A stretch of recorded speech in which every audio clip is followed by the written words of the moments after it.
Thomas in trouble.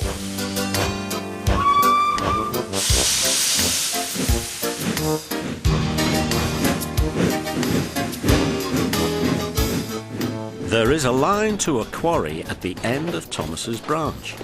It goes for some distance along the road.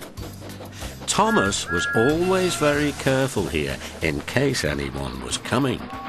Peep, pip, peep, he whistled. Then the people got out of the way and he puffed slowly along with his trucks rumbling behind him. Early one morning there was no one on the road, but a large policeman was sitting on the grass close to the line.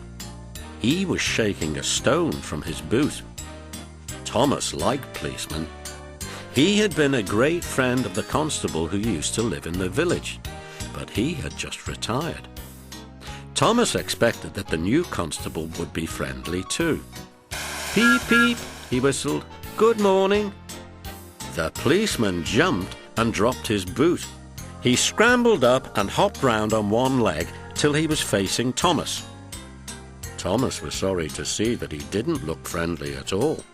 He was red in the face and very cross. The policeman wobbled about, trying to keep his balance. Disgraceful, he spluttered. I didn't sleep a wink last night, it was so quiet, and now engines come whistling suddenly behind me. My first day in the country, too. He picked up his boot and hopped over to Thomas. I'm sorry, sir, said Thomas. I only said good morning. The policeman grunted, and leaning against Thomas's buffer, he put his boot on.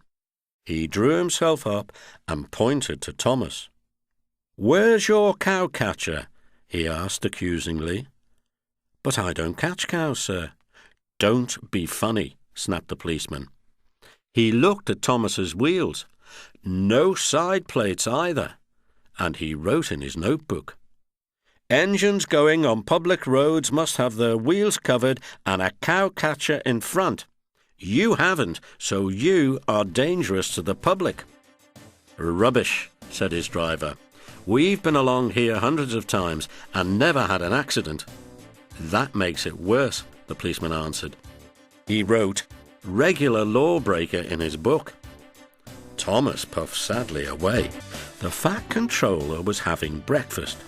He was eating toast and marmalade.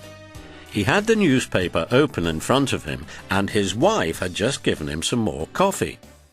The butler knocked and came in. Excuse me, sir, you are wanted on the telephone. Bother that telephone, said the fat controller. I'm sorry, my dear, he said a few minutes later. Thomas is in trouble with the police, and I must go at once. He gulped down his coffee and hurried from the room. At the junction, Thomas's driver told the fat controller what had happened. Dangerous to the public indeed. We'll see about that. And he climbed grimly into Annie, the coach. The policeman was on the platform at the other end. The fat controller spoke to him at once, and a crowd collected to listen. Other policemen came to see what was happening, and the fat controller argued with them too. But it was no good. The law is the law, they said, and we can't change it. The fat controller felt exhausted. He mopped his face. I'm sorry, driver, he said. It's no use arguing with policemen. We will have to make those cow-catcher things for Thomas, I suppose. Everyone will laugh, sir, said Thomas sadly. They'll say I look like a tram. The fat controller stared. Then he laughed. Well done, Thomas. Why didn't I think of it before? We want a tram engine. When I was on my holiday, I met a nice little engine called Toby. He hasn't enough work to do and needs a change. I'll write to his controller at once. A few days later, Toby arrived. That's a good engine, said the fat controller. I see you've brought Henrietta. You don't mind, do you, sir? Asked Toby anxiously. The station master wanted to use her as a hen house, and that would never do.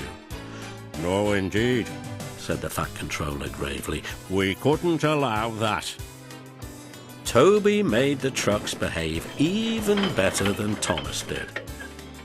At first, Thomas was jealous, but he was so pleased when Toby rang his bell and made the policeman jump that they have been firm friends ever since.